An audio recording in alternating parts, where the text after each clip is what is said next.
Welcome to Restoria, your cozy corner for gentle bedtime stories. My name is James and I'll be your host tonight. Every night, we bring you peaceful tales designed to calm your mind and help you drift off into a deep, restful sleep.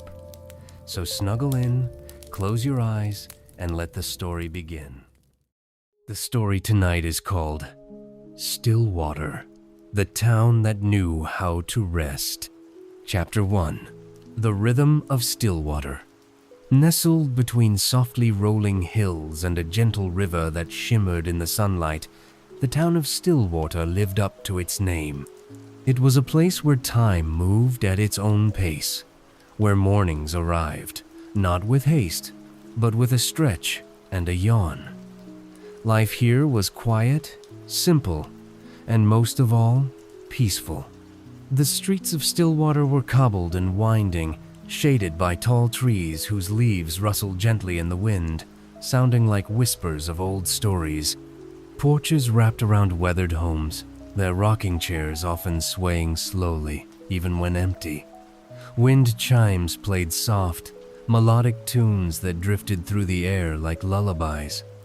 At sunrise, the bakery's doors creaked open, releasing the comforting aroma of fresh bread and cinnamon rolls into the cool morning. Old Mr. Alder, the town's baker for over 30 years, moved at a steady pace behind the counter, placing warm loaves in baskets and greeting each customer with a gentle smile and a soft "Mornin'." The townsfolk rose with the sun, not out of urgency, but habit.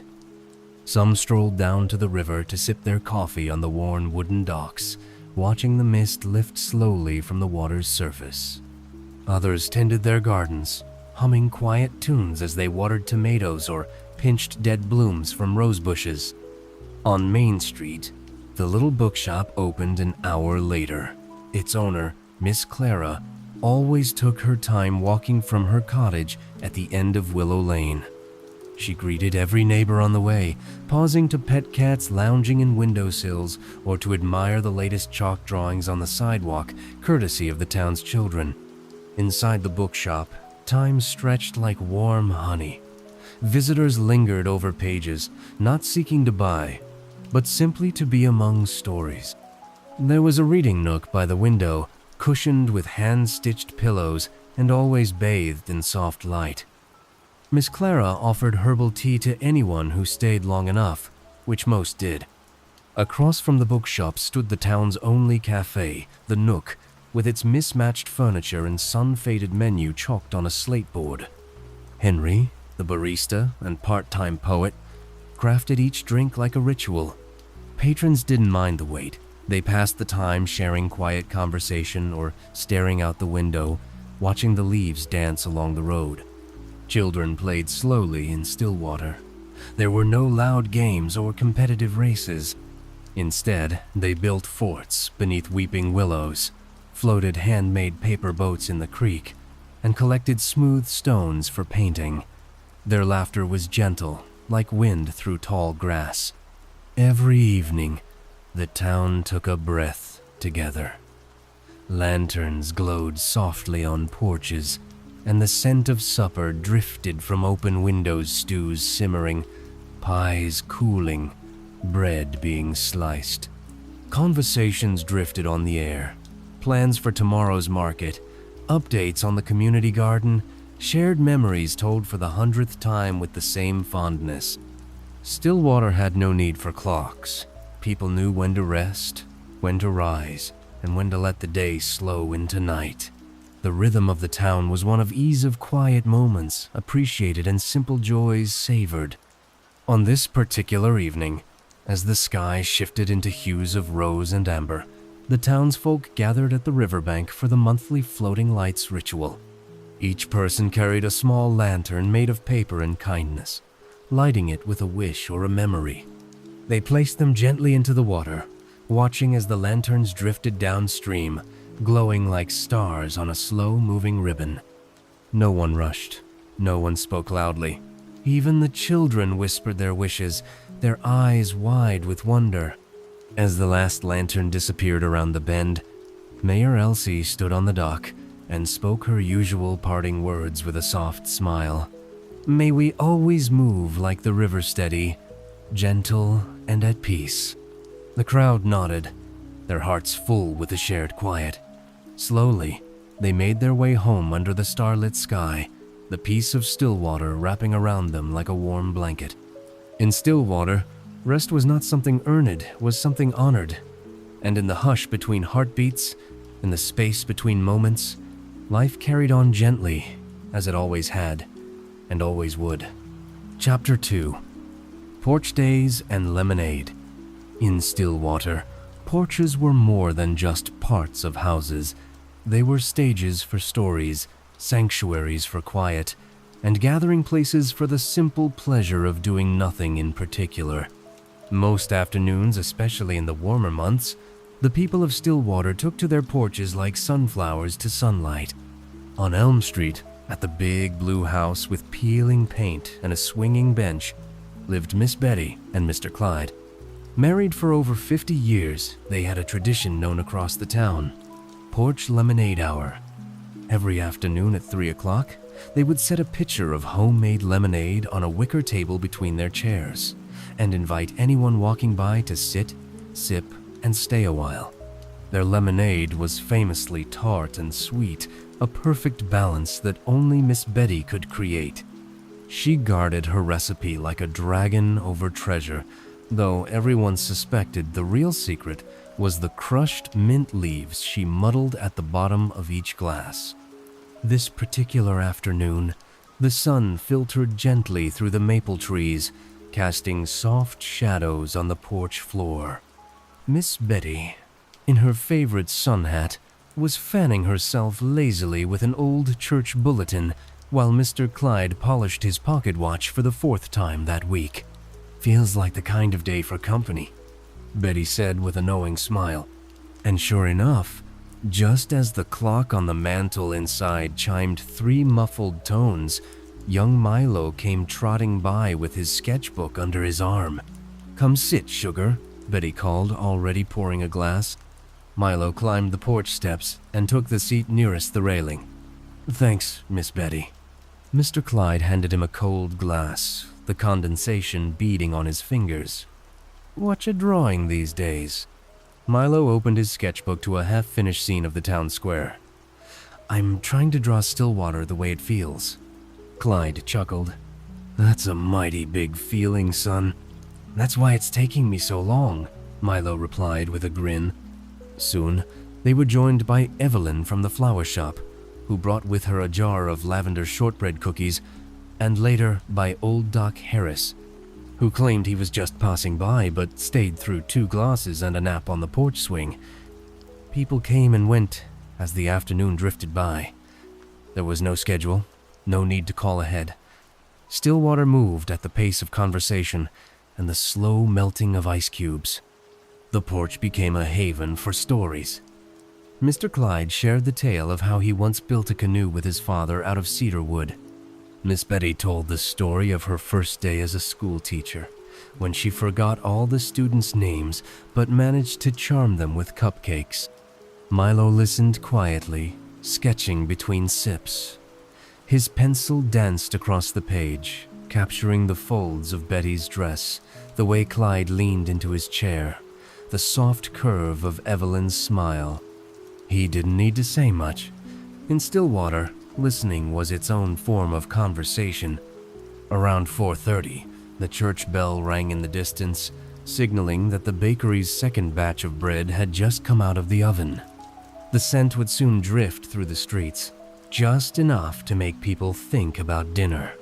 Betty collected the empty glasses and smiled. "That's enough sitting for now. Time to go start supper." People slowly rose, stretching and thanking their hosts, who waved them off with warm smiles and promises of more lemonade tomorrow. As the sun began its slow descent, Milo lingered, adding final touches to his sketch. "Thank you," he said softly. "For the stories." Clyde patted his shoulder. "Come back any time, son. We've got a whole porch full of them." As Milo walked home, the sketchbook hugged close to his chest. he realized he had managed to draw something close to what Stillwater felt, like not. Just a place, but a pause. A long, loving pause in a world that often rushed ahead without noticing the breeze or the way sunlight flickered through maple leaves. Porch lemonade hour would happen again tomorrow, just like it always did.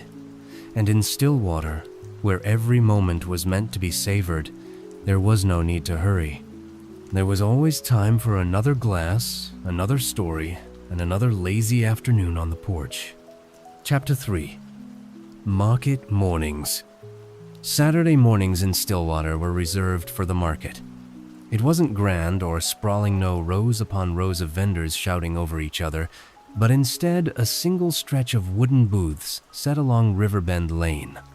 Here, life didn't bustle. It hummed.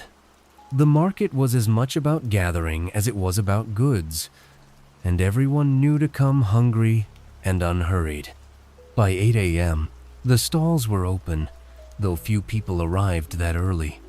The air was crisp, carrying the scents of sweet corn, sun-warmed tomatoes, and buttery croissants. Birds chirped overhead, and a gentle breeze sent small hand-penned signs fluttering, "Fresh jam today," "Local honey," hand-woven baskets. Harold and June, the beekeepers, always brought their honey stand with a lace-draped table and tiny tasting spoons. They were in their 70s and still sweet on each other. June wore sunflower earrings and a straw hat, and Harold told everyone the same joke about bees having good buzz, which somehow got funnier every week. Across the path, Nora sold preserves in neatly stacked glass jars, each with a gingham cloth lid and a handwritten tag. She spoke softly and often offered samples without a word. Her plum jam was legendary. It was said she could bottle up a memory in every spoonful. Children lingered near the wooden toy booth, where Everett carved animals from cedar and pine. His gnarled hands worked slowly, but each figure he made had a kind smile or a playful stance, and each was polished until it glowed. He gave away as many as he sold. At the far end of the lane, beside a bend in the river, Willow played the violin for tips. She was 17, with wild curls and a faraway look. Her melodies floated through the market like the scent of rising bread, gentle, familiar, and impossible to ignore. Even the vendors paused to listen. Just after 9, families began to arrive. Clara from the bookshop set up a small table with poetry, chapbooks, and short stories bound by hand. Henry from the Nook offered tiny espresso cups and slices of his newest cake creation, a honey lavender sponge, so soft it disappeared before 10. No one rushed.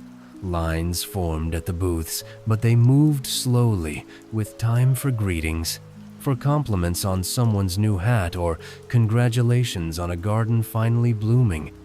Mayor Elsie strolled through the market, not as an official, but as another neighbor. She wore a bright scarf and carried a basket lined with linen. She stopped at every booth, whether she bought something or not, always offering a kind word or a shared memory. Some sat on benches facing the river, quietly watching the water ripple as ducks paddled by. Others rested under the big sycamore tree at the center of the lane, where someone always seemed to be strumming a guitar or reading aloud. This Saturday, little Lucy Johnson performed a magic trick she'd been practicing all week. With a flourish of her hands, she made a ribbon vanish behind her back, and the entire market clapped as if she'd turned the sky pink.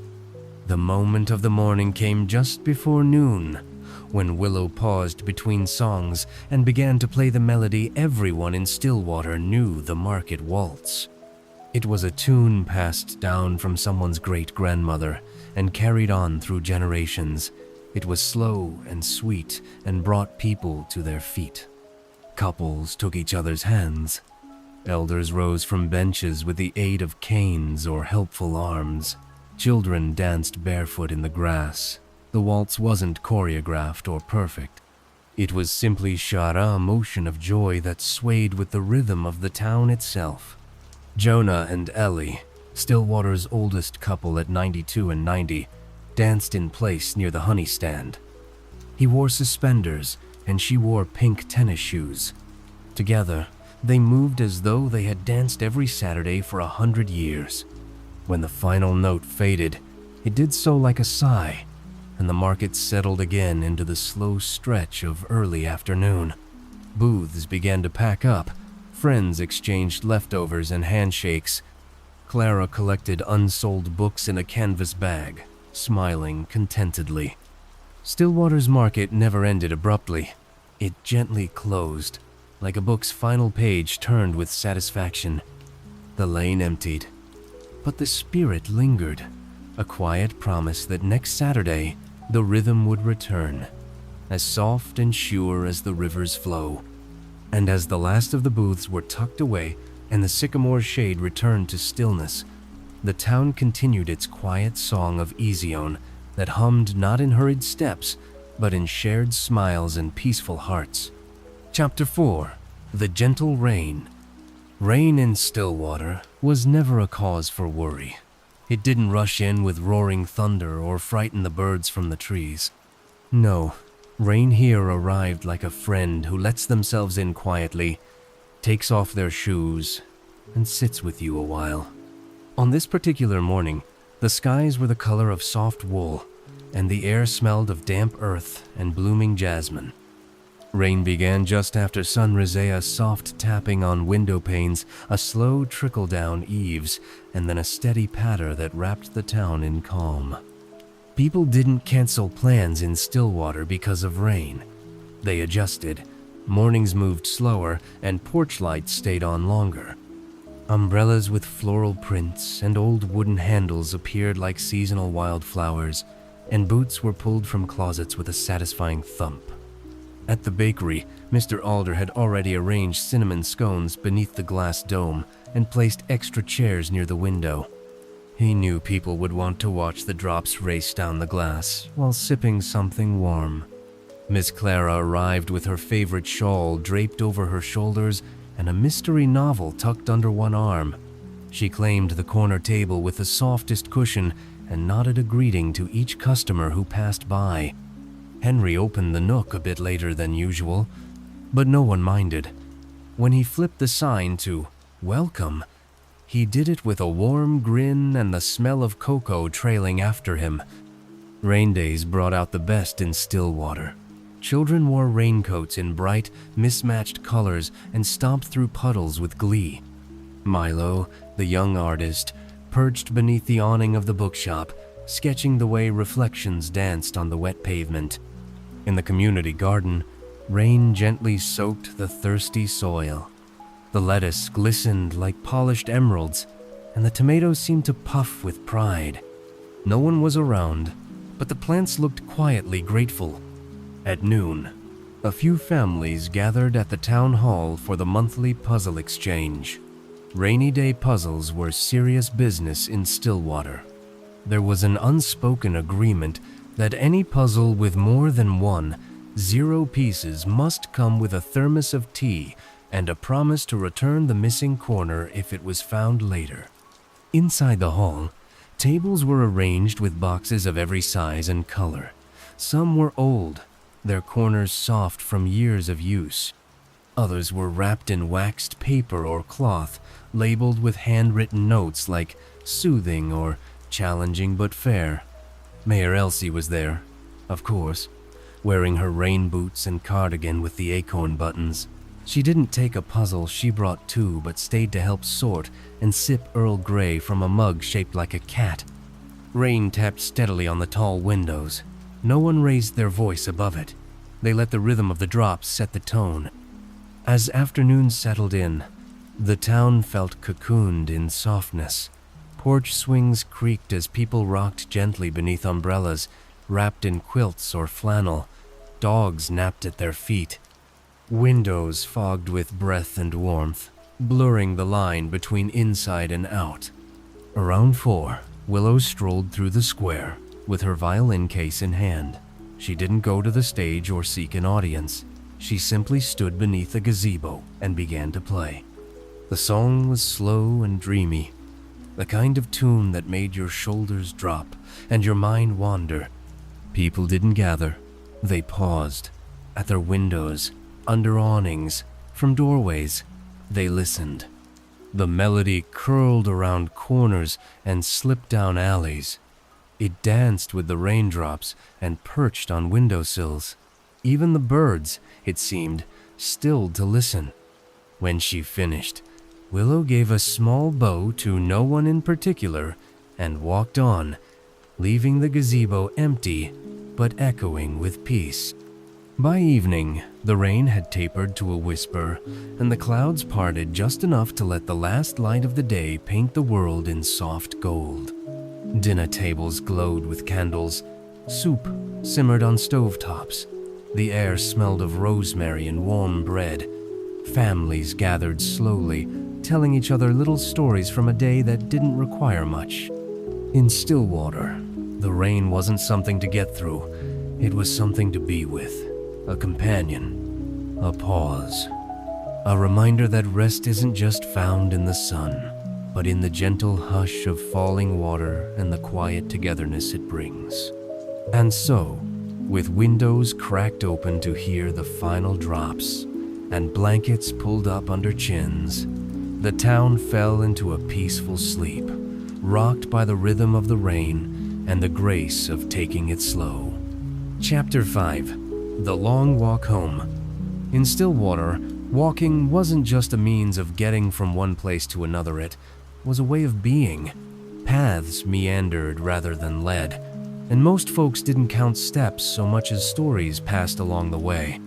It was early evening when Charlie Whitaker, Stillwater's retired mailman, laced up his scuffed leather shoes and stepped outside. He had walked every street in the town 1,000 times, first delivering letters, and now simply out of habit and joy. Charlie had a gentle gait, one that matched the rhythm of Stillwater itself. He carried a walking stick not out of necessity, but as a tool to point out bluebirds, poke at sidewalk moss, and wave to neighbors who leaned from porches with a wave and a warm word. His route changed daily, not because he planned it, but because the town guided him. Today, he began on Daisy Row, where flowering vines twisted around white picket fences and wind chimes sang softly in the breeze. He stopped to admire Mr. Green's azaleas, now fully in bloom, and to return a pair of knitting needles Mrs. Green had left at the library. By the time he reached Maple Bend, the sun had begun to dip low, casting long golden beams across the road. Children sat on stoops, trading marbles or picking at ukuleles. Charlie paused to listen to a 6-year-old proudly recite a poem about frogs. He clapped, gave her a butterscotch candy from his coat pocket, and continued on. The park was next. A winding loop shaded by old oaks and sweet gum trees. The benches were all occupied, some by readers, some by thinkers, and others by pairs holding hands in comfortable silence. Charlie nodded to them all. Stillwater didn't need much in the way of conversation. A nod could say, "I see you. I'm glad you're here, and let's talk some other time." At the far edge of the park was a narrow path that curved down toward the river. Charlie often saved it for last. It was quiet there, so quiet you could hear the soft hum of dragonflies skimming the surface of the water. He walked slowly, taking in the fading light and the rustle of cattails. The river flowed smooth and unhurried, the same as it always had, though Charlie often swore it whispered new secrets each day. Halfway down the path, he met Sarah and Benjamin, a young couple walking their dog, Maple. They stopped to chat about the changing weather, the upcoming pie contest, and how the town library's puzzle table now had a 5 zero-piece challenge featuring a cloudy mountain. Charlie's favorite part of any walk was these moments, the unexpected greetings, the gentle meanderings of thought and company.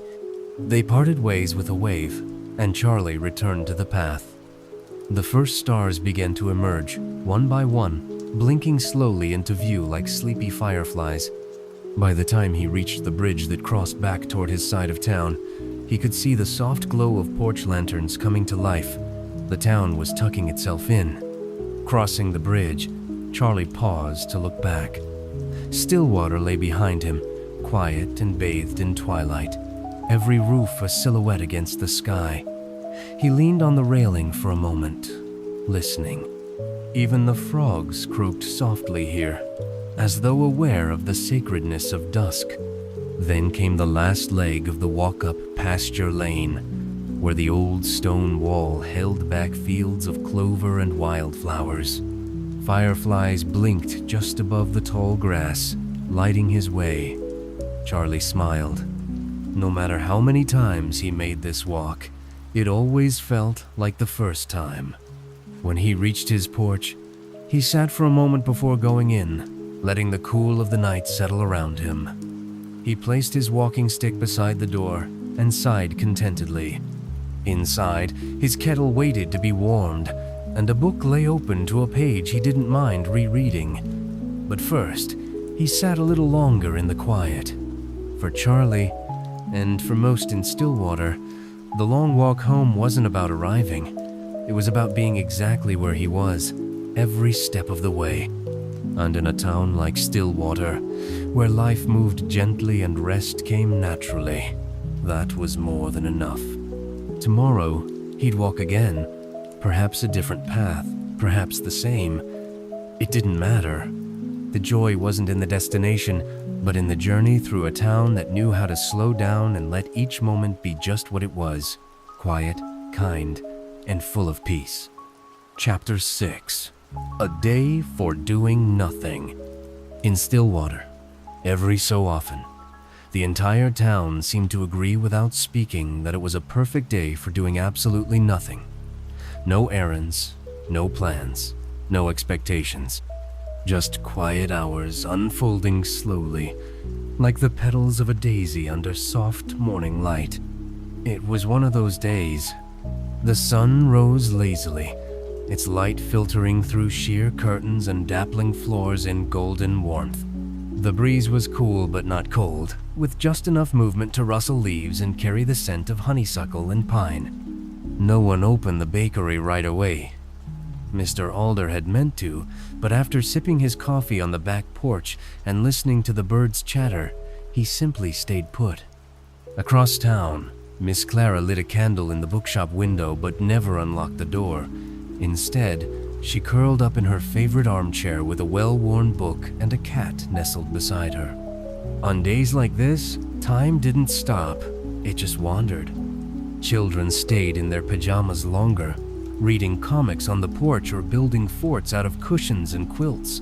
Parents didn't rush them. In fact, many joined in, crawling into blanket forts and pretending they were castles, clouds, or caves filled with sleeping dragons. No lawnmowers buzzed, no hammers banged.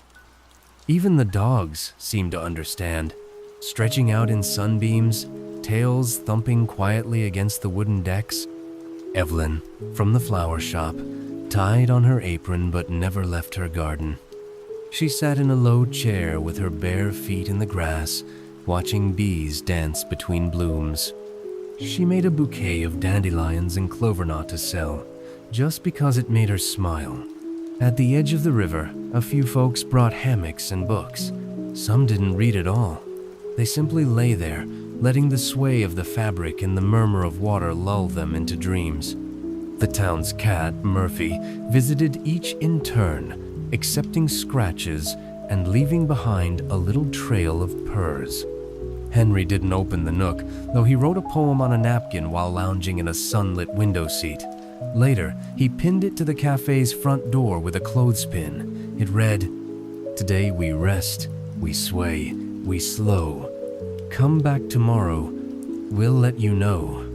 By mid-afternoon, the town square resembled a painting. People sat on benches with lemonade, played slow games of checkers, or leaned back against tree trunks with their eyes half closed. It was the kind of peaceful that didn't need explaining. Everyone simply felt it. Even Mayor Elsie, usually bustling with good ideas and kind reminders, left her notebook unopened. She spent the day in her rocking chair, a wide-brimmed hat shading her face, humming an old tune from her childhood.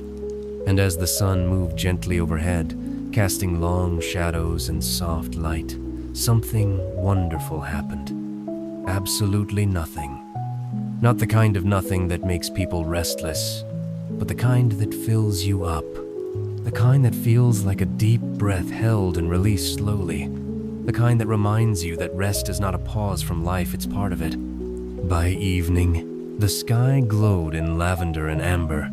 Families gathered quietly on porches. Supper was simple cold salads, fresh fruit, leftover pie. No one fussed, no one hurried. Some neighbors gathered on the old school lawn and watched the sky change colors together, sharing blankets and quiet smiles. The fireflies came out early, blinking in lazy patterns, as if they, too, were feeling the rhythm of a day meant for softness. Willow played her violin near the gazebo again, but only one sung a lullaby. It drifted out across the square and into the open windows of homes, settling like a hush across the town. Lights flicked off early. Doors were left open just a crack to let the breeze whisper its goodnight. And in the stillness, in the gentle closing of such a softly lived day, Stillwater exhaled. The town had done nothing, and in that, it had done everything it needed. There would be other days full of baking and building, laughter and errands, market mornings and porch lemonade. But days like this were sacred. Days that reminded everyone that peace is not something to wait for.